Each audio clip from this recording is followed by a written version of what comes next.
Well, well, well.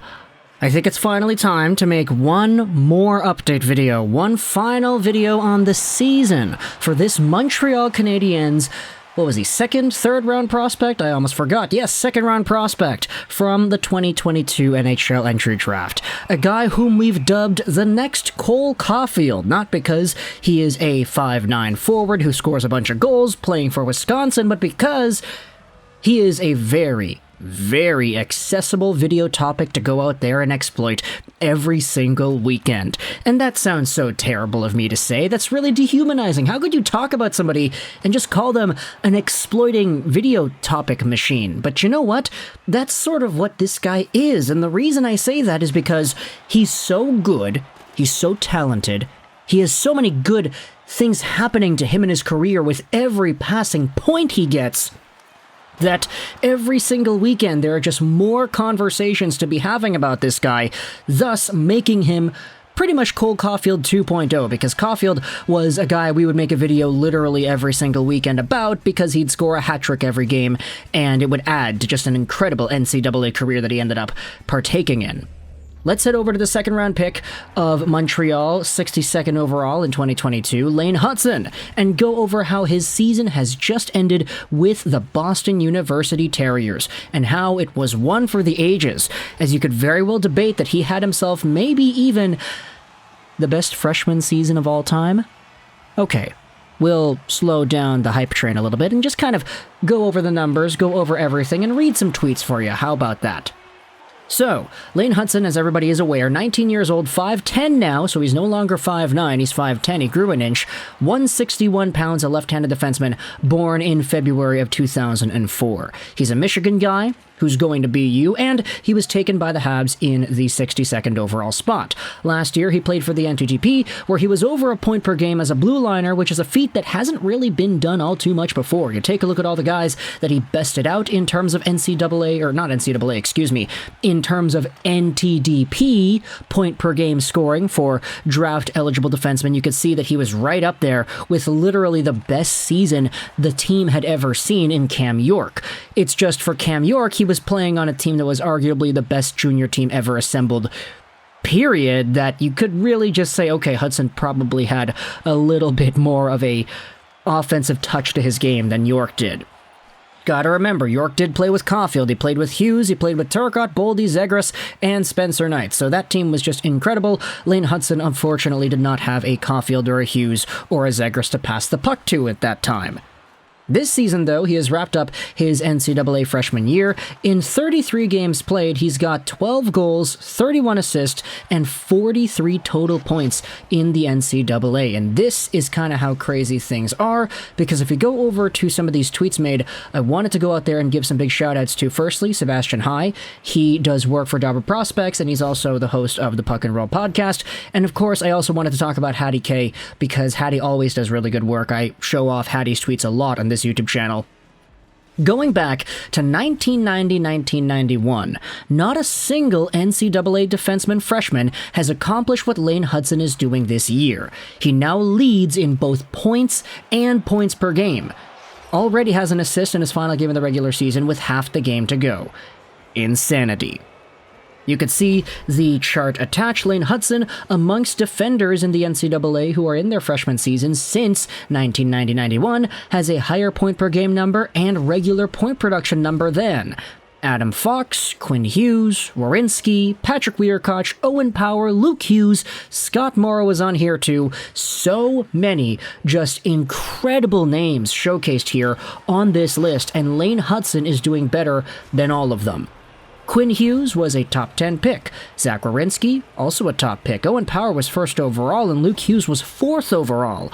Hudson's freshman year is better than all of these guys. Furthermore, you also had Sebastian High on Dobber Prospects. This is the tweet that he made. I wanted to read this out for you here as well. Lane Hutson's season has ended. His production in the NCAA this year has been historic. He led the NCAA in points amongst defensemen as a freshman, and he also leads all D+1 NCAA defenders with a minimum of 20 games played since 1990-91 in both points and points per game. He is fifth amongst the NCAA's defensemen since 2000-2001 #1 in points per game. Now that last stat is interesting because that includes everybody, not just the guys who were draft +1 or freshmen, whatever, just anybody, period. Strictly defensemen who have played in the collegiate system. Lane Hutson's season was 5th best. And the guys on top of him, Cade Mason, Jamie Hunt, Matt Carl, and Adam Fox, all accomplished what they did when they were 2-3 years older than Hudson is this year.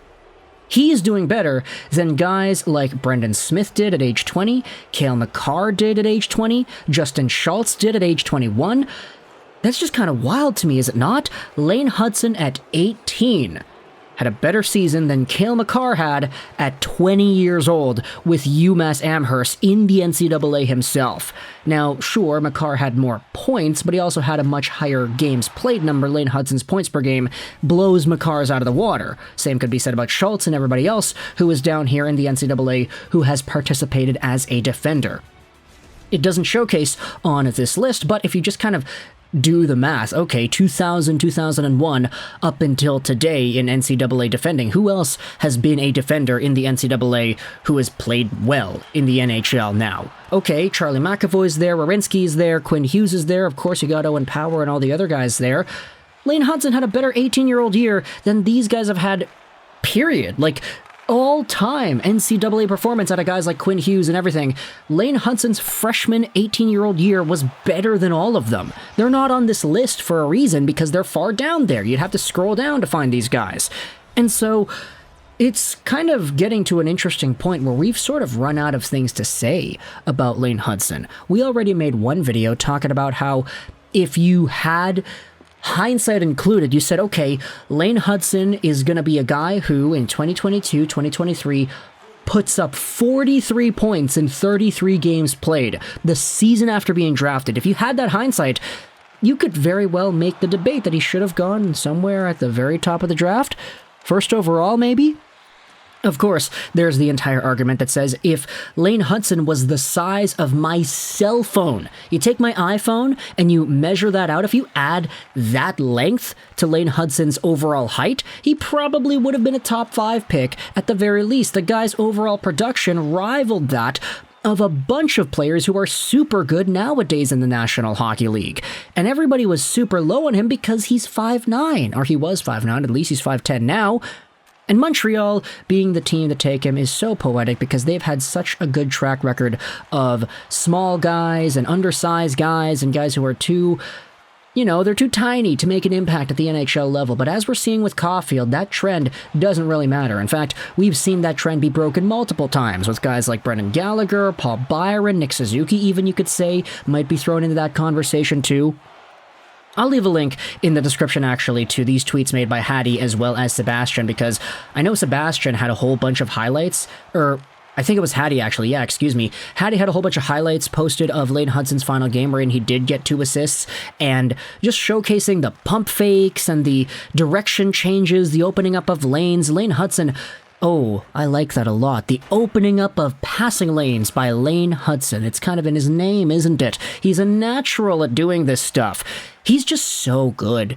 And looking at what makes him an effective defenseman at the NCAA level, what allows him to transition the puck up ice, what allows him to open up passing lanes, how he's able to deceive his opponents, all of those skills are so polished and refined, and it's to the point where it's I could totally see this style of gameplay working properly in the National Hockey League whenever he makes his debut at the NHL.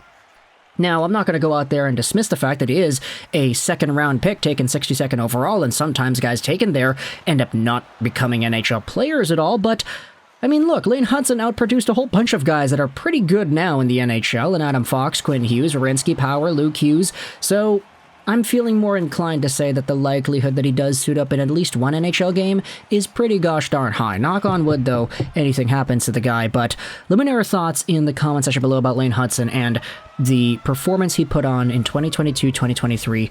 I'm super happy because this entire video has been done in one take, so there you go. I'm going to give myself a big pat on the back for that. But let me know your thoughts, Canadiens fans. Thoughts in the comment section below about Lane Hutson and the season he has had. I hope you enjoyed this video. And bye.